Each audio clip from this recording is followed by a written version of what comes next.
কালি যে ৯,০০০ টকাটো সোমালে এখানছে সোমাওঁতে আমাৰ কিবা যিখিনি মানুহ আমাৰ পাব লগা আছিল সেইখিনি মানুহ আমাৰ অৰুণোদয় পোৱা নাই। কাৰ্ডো আছে সিহঁতে আজি অৰুণোদয় পোৱা নাই নোহোৱাৰ কাৰণে আজি মিটিং হৈছিল। আগৰ পৰা পাই আছিল, ময়ো পাই আছিলোঁ, মোৰো আছিল নাম। তাৰপিছত মোৰ মানে শাহুৰ লগত মোৰ ৰেচন কাৰ্ড আছিল থকাৰ কাৰণে মোৰ নামটো কাটি দিয়া গৈছে, তাতেও মই আপত্তি কৰা নাই। মোৰ নাম শাহুৱে বেছি মই পোৱা নাই, মই আপত্তি কৰা নাই। কাৰ্ড নোহোৱা মানুহে কেনেকৈ অৰুণোদয় পালাক তাৰে আমাৰ প্ৰশ্ন এটা। ৰেচন কাৰ্ড নহয় মুখ্যমন্ত্ৰীটো কৈছে যে হিতাধিকাৰী তাইহে মানে অৰুণোদয় পায়, কিন্তু মই নাই, মই মানি লৈছোঁ। কিন্তু যিটো মানে ৰেচন কাৰ্ড নাই তাই কেনেকৈ অৰুণোদয় পালাক কোনে দিলাক? আমাক তো নাম সহকাৰে কৈছে বুথৰ ৰিংকু আৰু এই সংগীতা বড়োই তাহাক সেই মনে মনে দিয়া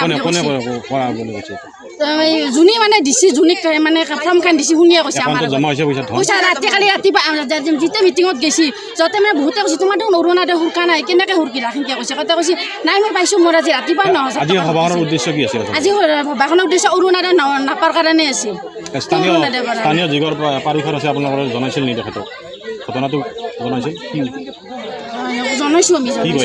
তেখেতে কৈছে মইতো এইবাৰ ফৰ্ম দিয়া নাই, এইবাৰ বুটক দিছে যে সেই দায়িত্বটো সিহঁতেহে দিছে সেনেকৈ কৈছে। আমাৰ তেখেতেতো দিছে, বহুত দিছে। আগৰ পাই থকা মানে আপুনি মই আগতে পাই আছিলোঁ বাৰু। আপোনালোকৰ পৰিয়ালৰ কোনোবা পায় নেকি? আৰু মোৰ শাহু মাই পায়, সেইকাৰণে আপোনাৰ তাতে মই সেইটো মানি লৈছোঁ। কিন্তু এইটো কিয় দি পালাক? তাহাঁত তাৰমানে সেই পৰিয়ালটোৰ আৰ্থিক অৱস্থা কেনেকুৱা? একদম বেয়া, আমাৰ গাড়ী চলয় একদমেই বেয়া। আমিতো একদম পাব নালগা নহয়, পাব যাই তাৰমানে পাব লাগে সেইখিনি পোৱা নাই, আৰু যাই পাব নালাগে সেইখিনি পাইছে। কেনেকুৱা পৰিয়ালে পাইছে? একদম ধনী পৰিয়ালে পাইছে। কিহৰ কাৰণে পাইছে? যদি মুখ্যমন্ত্ৰীয়ে এইটো 2,000কে দিছে কিহৰ কাৰণে? পৰিয়ালে পাইছে নাই, সেইটো বিশেষ নাজানো চাকৰি পাতো, কিন্তু পাইছে ধনী মানুহে পাইছে। আচ্ছা, মানে প্ৰথম কথা আমাৰ অৰুণোদয় মুখ্যমন্ত্ৰী ডাঙৰীয়া 9,০০০ টকাকৈ যোৱাকালি দিছে, চবৰে একাউণ্টত সোমাই দিছে। কিছুমান মানুহ অৰুণোদয় পাই আছিল, সেই মানুহখিনি অৰুণোদয় পোৱা নাই। 9,০০০ টকাকৈ তাহাৰ একাউণ্টত দেখা নাই। সেইখিনি মানুহ পোৱা মানুহখিনি যেতিয়া অৰুণোদয়ৰ পইচাখিনি একাউণ্টত দেখা নাপায়, সেইখিনি মানুহৰ কেনে এটা মানে দুখ লাগিব। আড়াইশখন আছে মোৰ পিছত দেখি এইখিনি মানুহ মোটামুটি কাটাই গৈছে। অৰুণোদয়ৰ পইচা পাই থকা মানুহৰ কাটা গৈছে। আৰ্থিকভাৱে কেনেকুৱা? আৰ্থিক মানে দুখীয়া মানুহ। আমাৰ 9 নম্বৰ ৱাৰ্ডৰ চব মানুহ মেক্সিমাম মানুহ দুখীয়াই। আজি যিহেতু তেওঁলোকে মানে এই ধন লাভ নকৰিলে, আপোনাক আহি মানে তেওঁলোকে মানে জবাবদিহি কৰিছে আচলতে। আচলতে এইখন মিটিং আমাৰ বুথৰ সভাপতি তেখেতে এইখন মিটিং দিছে। তাৰমানে অৰুণোদয় কাৰ কাটা গ'ল, কাৰ কি কাৰণে কাটা গ'ল, সেই সন্দৰ্ভত এখন মিটিং দিছে। সেই মিটিংখনত তেখেতেতো বুজাবই নোৱাৰিলে, গুচিয়ে গ'ল। এতিয়া নাইয়ে তেখেতে, আপুনি কেমেৰাত দেখা দিব পাৰে নাই, ৰাইজখনৰ গাড়ী ক'ত গ'ল গমেই নাপায়। এতিয়া এই মানুহখিনিক 5খন ফৰ্ম আহা বুলি কৈছে। 5খন ফৰ্ম কোনে গুচি গ'ল বাইদেউ? 5খন ফৰ্ম আহা বুলি কৈছে আমাৰ কোনে গুচি গ'ল?